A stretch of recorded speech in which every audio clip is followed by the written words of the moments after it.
Kita berdoa. Terima kasih kami ucapkan kepadamu ya Tuhan, kami boleh hadir dan datang ke hadirat-Mu lewat waktu dan kesempatan yang penuh anugerah yang Kau telah berikan kepada kami di hari yang baru ini. Kami akan mengawali segala aktivitas kami dan pekerjaan kami Tuhan dalam satu hari penuh ini dengan firman-Mu. Biarlah firman-Mu menjadi pelita yang menerangi setiap langkah kami. Kami boleh bersyukur, kami boleh berjalan di dalam kebenaran-Mu. Ini doa kami, dengarkanlah Tuhan, dan sertailah Bapa di dalam nama Yesus Kristus Tuhan dan Juru Selamat kami berdoa. Amin. Shalom Bapak Ibu Saudara yang terkasih. Firman Tuhan yang akan menyapa kita pada hari ini diambil dari kitab Kisah Para Rasul 14 ayat yang ke-17. Saya akan baca dan beginilah firman Tuhan. Namun ia bukan tidak menyatakan dirinya dengan berbagai-bagai kewajikan, yaitu dengan menurunkan hujan dari langit dan dengan memberikan musim-musim subur bagi kamu. Ia memuaskan hatimu dengan makanan dan kegembiraan. Demikian firman Tuhan. Bapak, Ibu, Saudara-saudara yang terkasih di dalam nama Tuhan kita Yesus Kristus. Menjadi saksi akan kebaikan Tuhan adalah tema penting di dalam nats ini.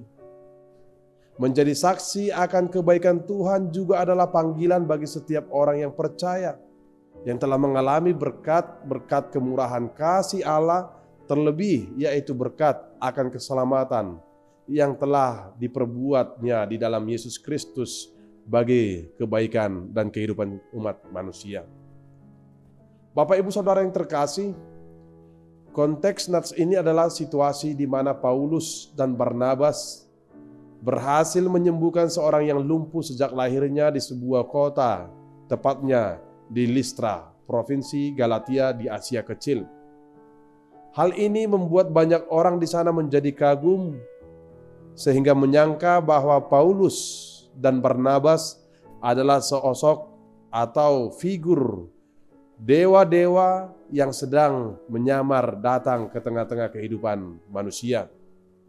Mereka mengira bahwa Barnabas dan Paulus adalah dewa bangsa Yunani yang sedang menyamar, mengambil rupa manusia.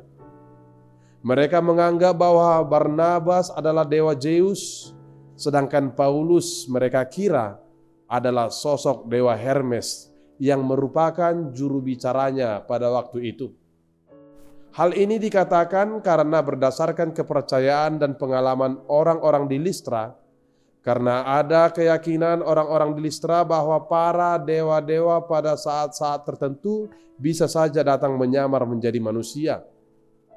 Menurut cerita legenda, nenek moyang mereka mengatakan bahwa ketika dewa Zeus menyamar dan mereka tidak tahu akan hal itu, sehingga tidak menyambutnya dengan ramah, sehingga membuat dewa Zeus menghukum semua orang-orang yang ada di Listra.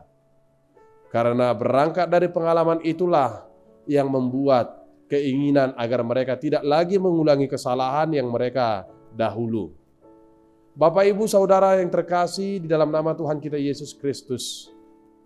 Dan itu membuat orang-orang banyak di Listra itu segera langsung menyambut datang kepada Paulus dan Barnabas, menganggap dan membuat mereka berdua yaitu Paulus dan Barnabas seperti dewa-dewa yang hadir di antara mereka dan membawa serta mempersembahkan korban bagi Paulus dan Barnabas.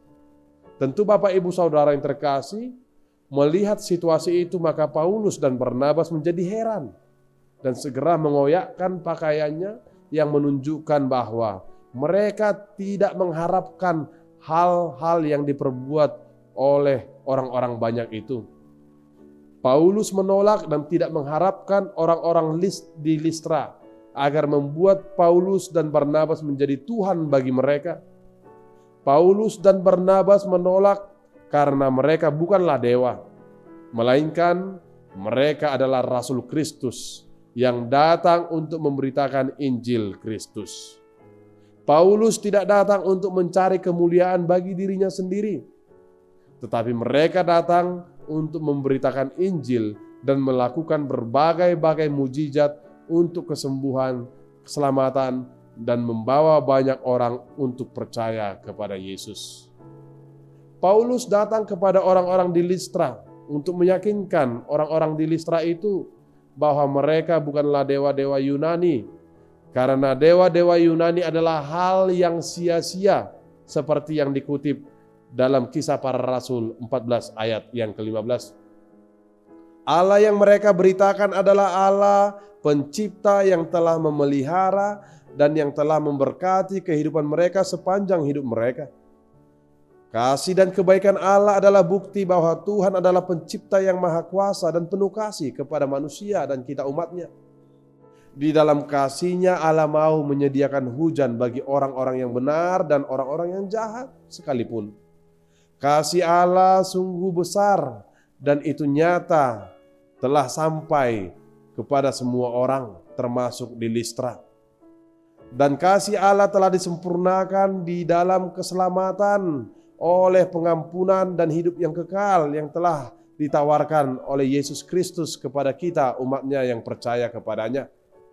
Oleh karena itu, Bapak Ibu Saudara yang terkasih, izinkanlah hidup kita menjadi alat untuk menyaksikan akan kebaikan Allah di tiap waktu dan di tiap kondisi apapun.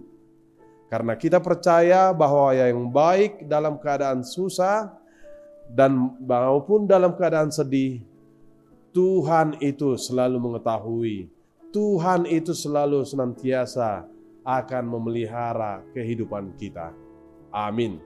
Kita berdoa. Allah Bapa yang Maha Pengasih, kami sungguh mengucap syukur ya Tuhan. Kami boleh mendengarkan firman-Mu, kami boleh merasakan kebaikan-Mu, dan kami boleh mengingat-ingat segala kasih kemurahan-Mu yang senantiasa menjadi kekuatan bagi kami hingga kami dapat tiba sampai hari ini. Di dalam kasih-Mu Engkau mau memelihara kami dan mencukupkan segala kebutuhan kami. Di dalam kemurahan dan kasih-Mu Engkau menopang kehidupan kami. Engkau menuntun kami ke dalam kehidupan sehingga kami jauh dari segala kerugian. Tuhan, apapun yang kami alami dan kami rasakan, semua hanya karena berkat-berkat yang Engkau turunkan dan berikan kepada kami. Biarlah ini menjadi syukur dan sukacita bagi kami untuk senantiasa memuji memuliakan nama-Mu di dalam kehidupan kami. Tuhan, berkatilah segala aktivitas dan pekerjaan kami dalam satu hari penuh ini. Engkau yang memberikan kami semangat dan kekuatan. Engkau yang memberikan kami hati yang penuh sukacita dan iman yang teguh, sehingga kami boleh bekerja seperti apa yang Engkau kehendaki. Tuhan, kami juga berdoa memohon kepada jemaat kami dan saudara-saudara kami yang sedang di dalam perawatan dan di dalam pemulihan, baik di rumah maupun di rumah sakit. Engkau yang menjamah tubuhnya, Engkau yang memberikan kekuatan bagi tubuhnya untuk dapat melawan segala sakit penyakit melalui doa dan juga melalui obat yang telah dikonsumsi dan yang telah kami doakan. Kami juga berdoa ya Tuhan memohon kepadamu bagi saudara-saudara kami dan jemaat kami yang pada hari ini sedang merayakan hari ulang tahun pernikahan dan hari ulang tahun kelahiran. Biarlah berkat-Mu semakin melimpah bagi mereka. Biarlah kasih dan kemurahan-Mu semakin nyata di mana Engkau mau memberikan berkat-berkat dalam segala apapun yang mereka mintakan. Engkau kabulkan doa-doa mereka. Engkau ya Tuhan yang memberikan apa yang terbaik untuk setiap kebutuhan yang mereka telah angkat di dalam doa-doa mereka kepada Engkau. Ini doa kami ya Tuhan, dengarkanlah hanya di dalam nama Yesus Kristus Tuhan dan Juru Selamat kami berdoa. Amin. Shalom.